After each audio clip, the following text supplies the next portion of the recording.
Yes hello everyone, आज हम discuss करने वाले हैं डब्ल्यूपीआई और अब आप एक नया वर्ड सुन रहे होंगे पीपीआई के बारे में। तो बेसिकली बात यह है कि 2031 आते आते तक हो सकता है कि डब्ल्यूपीआई जो कि हम थोक भाव में होलसेल प्राइस इंडेक्स के बारे में पढ़ते हैं वो बिल्कुल ही खत्म हो जाए और हम पीपीआई की तरफ पूरी तरह से शिफ्ट कर जाएं। यानी गवर्नमेंट एक पीपीआई का कॉम्प्रिहेंसिव फ्रेमवर्क बना रही है और ये अब शुरू हो गया है 5 साल का अब ट्रांजिशन यहाँ पीरियड शुरू हो गया है जो कि 15 जून 2026 से शुरू है। तो आइए बात करते हैं क्या है डब्ल्यूपीआई, क्या है पीपीआई, क्यों हम शिफ्ट कर रहे हैं पीपीआई की तरफ और इसके क्या सिग्निफिकेंस है। सबसे पहले आप समझें कि अब हम एक ट्रांजिशन पीरियड में आ चुके हैं। ट्रांजिशन पीरियड का मतलब होता है कि वी आर ग्रेजुअली शिफ्टिंग, यानी एक बार का ये शिफ्ट नहीं है लेकिन धीरे धीरे ये शिफ्ट है। ये 15 जून 2026 से शुरू हो जाएगा और 2031 तक ये चलने वाला है ट्रांजिशन पीरियड। तो हम डिस्कशन कर रहे हैं पीपीआई यानी कि प्रोड्यूसर प्राइस इंडेक्स कि जो प्रोड्यूसर हैं जो यहाँ पे विनिर्माण करता है उनके तरफ से, उनके पर्सपेक्टिव से हम अब अपने स्टैंडर्ड्स को समझना चाहते हैं। तो पीपीआई का मतलब है producer price index, right. Producer price index. एक एक चीज बहुत ध्यान से सुनिएगा क्योंकि ये यूपीएससी का बड़ा ही फेवरेट टॉपिक है। ट्रांजिशन पीरियड के बारे में भी हमने यहाँ पे जाना, राइट। अब आप देखें कि इसका सिग्निफिकेंस ये है कि यहाँ पे एक स्टैटिस्टिकल रिफॉर्म हुआ है। जो भी ये बदलाव हैं, जो भी ये लॉन्च किया गया है, जो 15 जून 2026 से किया गया है, ये कौन से डिपार्टमेंट के अंदर आता है? तो गवर्नमेंट का डीपीआईआईटी डिपार्टमेंट है जिसके अंदर ये आता है। यानी कि डेवलप, यहाँ पे डिपार्टमेंट हम बात कर रहे हैं promotion of industry and internal trade, जिसके अंदर ये आ रहा है। अब डब्ल्यूपीआई जो अभी चलेगा और 2031 तक ये चलने वाला है, तो इसका जो बेस ईयर था, पहले बेस ईयर ये चेंज हो गया है। 2011-12 से हम कंपेयर करते थे लेकिन इसको न्यू बेस ईयर माना गया है कि अब हम इसको 2022-2023 के बेस ईयर, इस ईयर को ही बेस ईयर मानेंगे। साइमल्टेनियसली यहाँ पे जो पीपीआई की तरफ अगर हम शिफ्ट करें तो पीपीआई का फ्रेमवर्क में बहुत सारे आइटम्स को ऐड किया गया है और क्योंकि ये कॉम्प्रिहेंसिव है तो ये इंक्रीज भी किया गया है। ये ज्यादा ब्रॉडर मॉडर्नाइजेशन ऑफ इंडिया की तरफ है क्योंकि अब आप भी देख रहे हैं कि आपका पैटर्न ऑफ कोई परचेज बदल चुका है। हम ऑनलाइन पेमेंट करते हैं या हम ऑनलाइन जोमेटो ऑर्डर या स्विगी ऑर्डर या फ्लिपकार्ट मिनट्स का यूज कर रहे हैं, इंस्टामार्ट का यूज कर रहे हैं। तो क्योंकि हमारा पैटर्न बदला है तो इसमें जो स्टैटिक्स हैं वो भी चेंज किए गए हैं और ये जो रीसेंट रिवीजन है जीडीपी में भी इसके रिविजन्स किए गए, साथ ही साथ सीपीआई को भी समझा गया, इन्फ्लेशन नापने का जो दर है उसको भी यहाँ पे चेंज किया गया। यानी कि एक मॉड्यूलेशन है ये, यानी ये मॉडर्न इंडिया की तरफ हम जब देख रहे हैं तो जो भी चेंजेस रिक्वायर्ड है उसके लिए हम पीपीआई में शिफ्ट कर रहे हैं। अब आप देखेंगे कि जब हम डब्ल्यूपीआई का कंपैरिजन करते हैं पीपीआई से तो सबसे इंपॉर्टेंट कंपैरिजन है कि यहाँ पे गुड्स ओनली था, यानी सिर्फ वस्तुओं की बात हो रही थी, माल की बात हो रही थी। ये जो है ये गुड्स एंड सर्विसेज दोनों है कि यहाँ पे हम वस्तु के साथ साथ सेवा की भी बात कर रहे हैं। फिर डब्ल्यूपीआई जो है वो होलसेल और बल्क ट्रांजैक्शंस हैं, ठीक है। होलसेल और बल्क ट्रांजैक्शंस यहाँ पे डब्ल्यूपीआई पे है।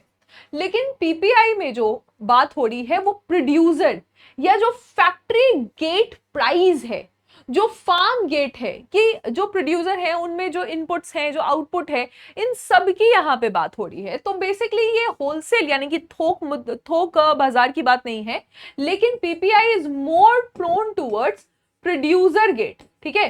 प्रोड्यूसर गेट या फार्म गेट कि किसी भी वस्तु को बनाने में या प्रोड्यूस करने में जो भी इनपुट है, जो भी आउटपुट का वैल्यू हुआ है, इन सब चीजों को यहां नापा जाएगा। इनपुट कॉस्ट डब्ल्यूपीआई में नहीं था, है ना। अगर हम इनपुट कॉस्ट की बात करेंगे तो नो इनपुट कॉस्ट, यहाँ पे इनपुट कॉस्ट नहीं देखा जा रहा था। अगर मान लीजिए कि कोई चीज का एग्रीकल्चर प्रोडक्शन है तो यूरिया का क्या भाव है, सीड का भाव बढ़ रहा है, हाई यील्ड वेराइटी सीड का भाव बढ़ रहा है, तो इसमें इनपुट कॉस्ट पहले हम नहीं नाप रहे थे। लेकिन अब यहाँ पे इसको अवेलेबल बनाया गया है, यहाँ पे इसको कहा गया है कि इनपुट कॉस्ट को भी मेजर किया जाएगा।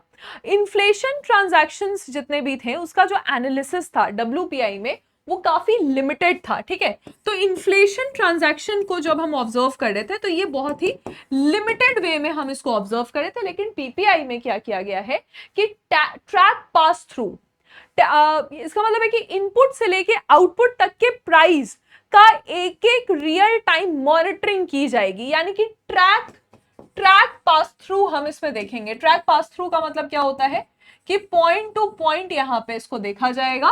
पॉइंट टू पॉइंट क्या हो जाएगा कि इनपुट आउटपुट दोनों ही वैल्यूज को यहां देखा जाएगा। क्लैरिटी है WPI PPI, ये समझ में आ रहा है आप लोगों को।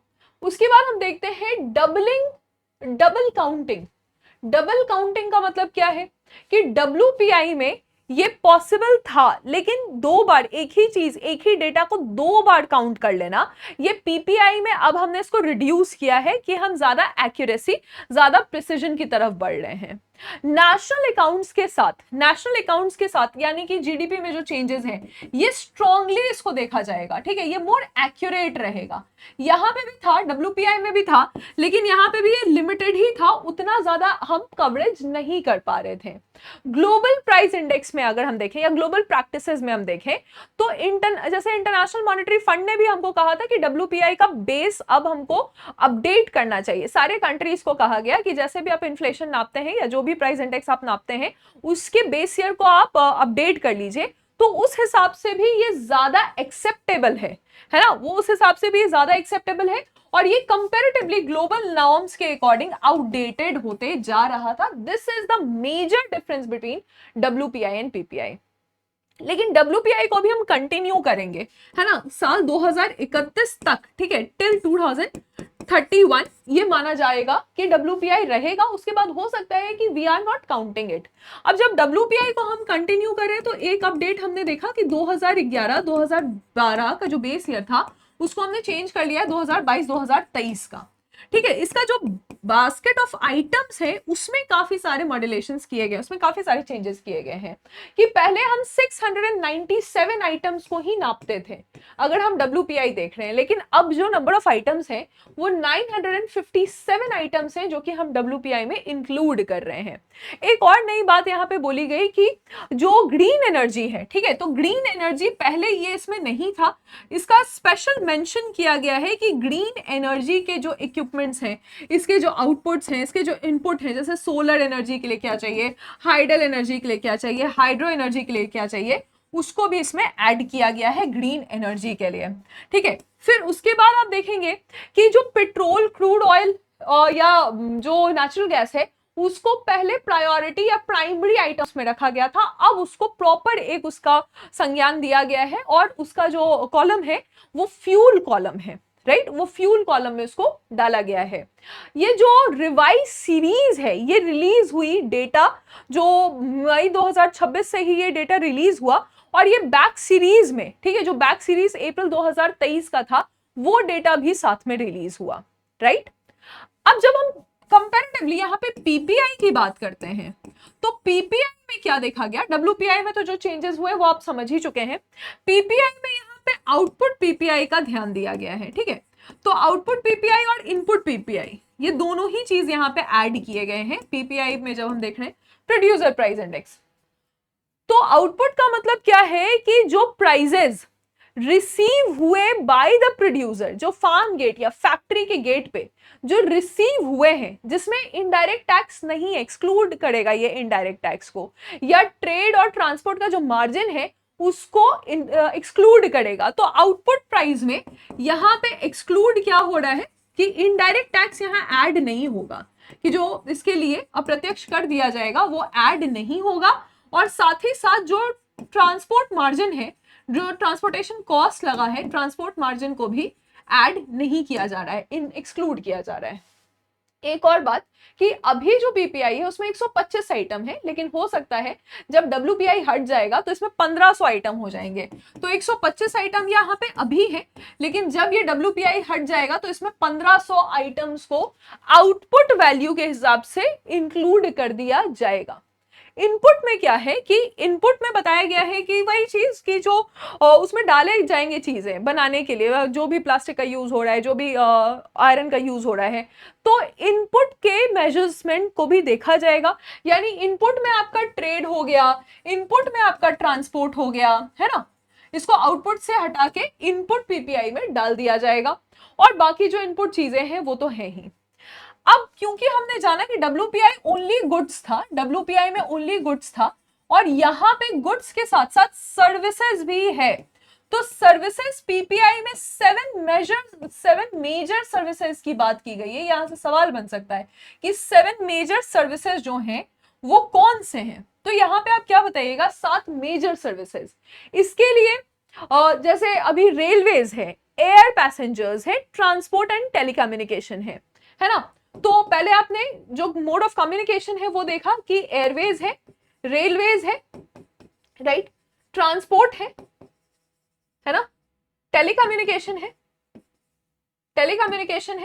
ये 4 इंपॉर्टेंट हो गए। इसके अलावा जो पेंशन्स होते हैं, जो सिक्योरिटी ट्रांजैक्शंस होते हैं, इंश्योरेंस, बैंकिंग होता है, उसको भी ऐड किया गया है।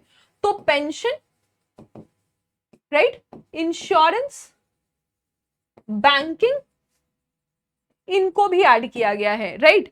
हमने क्या समझा, हमने ये समझा कि 7 है, तो 7 कौन कौन से हैं, बैंकिंग, सिक्योरिटीज, इंश्योरेंस और पेंशन फंड्स यहां पे ऐड किए गए हैं। साथ में ट्रांसपोर्टेशन में रेल, एयर पैसेंजर और टेलीकम्युनिकेशन, इन 7 को यहां पे ऐड किया गया है। अब जब भी ये रिलीज होगा इसका डेटा, ये क्वार्टरली रिलीज होगा, यानी हर 3 माह पे इसको रिलीज किया जाएगा। यानी कि अभी अगर हम इसको देखेंगे तो जनवरी से लेके मार्च 2026 का डेटा रिलीज हो सकता है, फिर अप्रैल, मई, जून, तो जून में फिर डेटा रिलीज होगा। क्यों हम शिफ्ट कर रहे हैं, तो ये ऑब्वियस बात है क्योंकि ये बेटर रिफ्लेक्शन दिखा रहा है कि प्रोडक्शन कॉस्ट क्या है, तो प्रोड्यूसर के पर्सपेक्टिव से ये दिखा रहा है।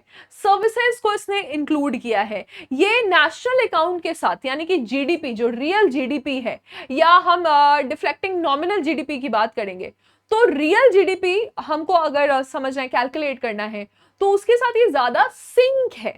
ग्लोबली भी बताया गया कि ये ज्यादा बेटर प्रैक्टिस है। अगर हम 5 साल का ट्रांजिशन देख रहे हैं, हमने क्यों इसको ऐड किया कि हमको 5 साल तक देखना है, तो 5 साल का लॉन्ग टर्म ये प्रोक्योरमेंट कॉन्ट्रैक्ट्स हमने बनाया है, क्योंकि इंफ्रास्ट्रक्चर के प्रोजेक्ट्स चल रहे हैं, कंस्ट्रक्शन के एग्रीमेंट्स चल रहे हैं, प्राइस में बहुत सारे एस्केलेशंस चल रहे हैं, तो उसके लिए 5 साल का एक ऑब्जर्वेशन पीरियड है जिसमें हम ग्रेजुअल शिफ्ट की तरफ मूव करना चाहते हैं। सो ये डिस्कशन अभी आपको हर न्यूज़पेपर में, चाहे द इंडियन एक्सप्रेस पढ़ रहे हैं या फिर द हिंदू पढ़ रहे हैं, आपको देखने को मिलेगा। जो इसके बेसिक चीजें हैं जो आपको पता होने चाहिए, वो हमने इस सेशन में डिस्कस किया है। इसी तरह से किसी भी टॉपिक को धरातल से समझने के लिए, यानी कि बिल्कुल एक ग्राउंड नॉलेज उसका जानने के लिए, जैसे ऐसा लेमैन को पढ़ना हो, लेमैन का मतलब है कि हमें नहीं पता है इस टॉपिक के बारे में ज्यादा कुछ, लेकिन अगर आज से हमने पढ़ाई शुरू कर दी तो क्या क्या पता होना चाहिए, वो हम यहाँ कवर करने की कोशिश करते हैं। इसी तरह आप सिंपल और ल्यूसिड तरीके से कोई टॉपिक कवर कर सकते हैं। Thank you for the class, all the very best, जय हिंद।